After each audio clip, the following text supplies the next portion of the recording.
زمین پہ چلنے رینگنے والی کوئی چیز نہیں جس کا رزق اللہ کے ذمہ کرم پہ نہ ہو. ہر شے کا رزق اس کے ذمہ کرم. پتھر کے اندر جو کیڑا ہے اس کو بھی وہ رزق فراہم کرتا ہے.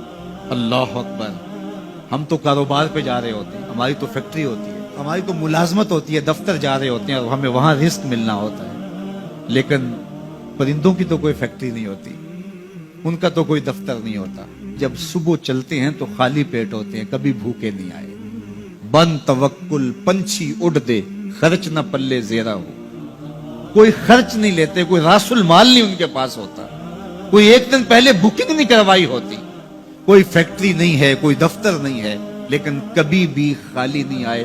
فرمایا اللہ پر توکل کرنے کا جو حق ہے اگر وہ تم ادا کرو تو وہ تمہیں ایسے رزق عطا کرے جیسے پرندوں کو عطا کرے. تو یہ بات ذہن میں رکھیے گا کہ رزق اللہ کا ذمہ کرم ہے. اس کے لیے ہمیں یہ حکم دیا ہے کہ ہم کاوش کریں, اس کے لیے راستے ڈھونڈیں, لیکن اس کو اپنے اوپر طاری کر لینا یہ دانش مندی نہیں ہے. تو اس لیے سب سے بڑی ضرورت حضرت انسان کی ہدایت. اب اگر تقوی اختیار کر لے بندہ تو پھر یہ سب سے بڑا مسئلہ جو انسان نے خود سمجھا ہوا ہے یہ خود بخود حل ہو جاتا ہے. وَمَن يَتَّقِ اللَّهَ يَجْعَل لَّهُ مَخْرَجًا. جو اللہ سے ڈرنے لگ جاتا ہے اللہ راستے کشادہ کر لیتا ہے. وَيَرْزُقْهُ مِنْ حَيْثُ لَا يَحْتَسِبُ. اللہ اس کو وہاں سے رزق دیتا ہے جہاں اسے گمان بھی نہیں ہوتا. یہ تقوی کا عملی نتیجہ ہے, اور یہ وعدہ میرا نہیں ہے, یہ وعدہ میرے رب کا ہے, اور اللہ کے وعدے سچے ہیں. یہ کسی مفکر نے, یہ کسی معاشیات کے ماہر نے نہیں بتایا کہ تم یہ کرو گے تو یہ نتیجہ ہوگا. ماہر معاشیات کے مشورے کو ہم قبول کرتے ہیں کہ یار اس نے معاشیات کو پڑھا ہے, اس نے جو بتایا ہے وہ اس کا نتیجہ وہی ہوگا.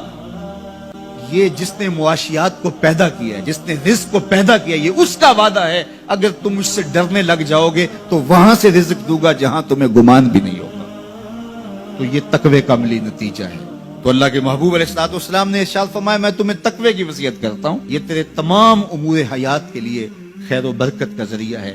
تیری زندگی میں جمال پیدا ہوگا, حسن پیدا ہوگا, تیری دنیا بھی, تیرا دین بھی, تیری معاش بھی, تیری معاشرت بھی, سب میں خوبصورتی آ جائیں گی اگر تو اللہ سے ڈرنے لگ جائے. جو اللہ سے ڈرتا ہے پھر وہ کسی سے نہیں ڈرتا, اور اللہ سے ڈرنے اور اللہ سے محبت کرنے اور تقوی اختیار کرنے کا نتیجہ یہ ہوتا ہے کہ انسان پھر لا خوف علیہم ولا ہم یحزنون کی عملی تصویر بن جاتا ہے.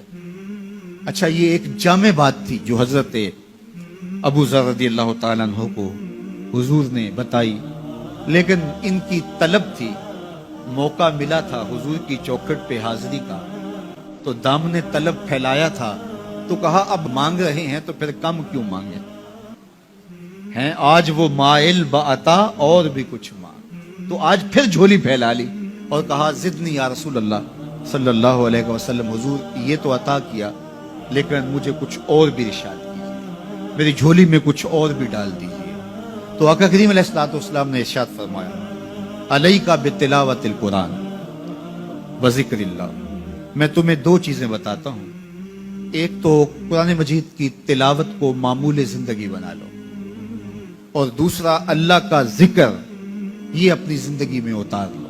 جب تم قرآن مجید کی تلاوت اور ذکر الہی شعار حیات بنا لو گے تو آسمان میں تیری باتیں ہوا کریں گے, اور زمین میں تیرے لیے روشنیاں پھیل جائیں گی. یہ تیرے لیے زمین میں نورانیت کا سبب ہوگا اور آسمان میں تیرا ذکر پھیل جائے گا. قرآن مجید کی تلاوت, قرآن مجید کے ساتھ شغف پیدا کیجئے اور اپنی زندگی کو قرآن مجید کے ساتھ جوڑ لیجئے.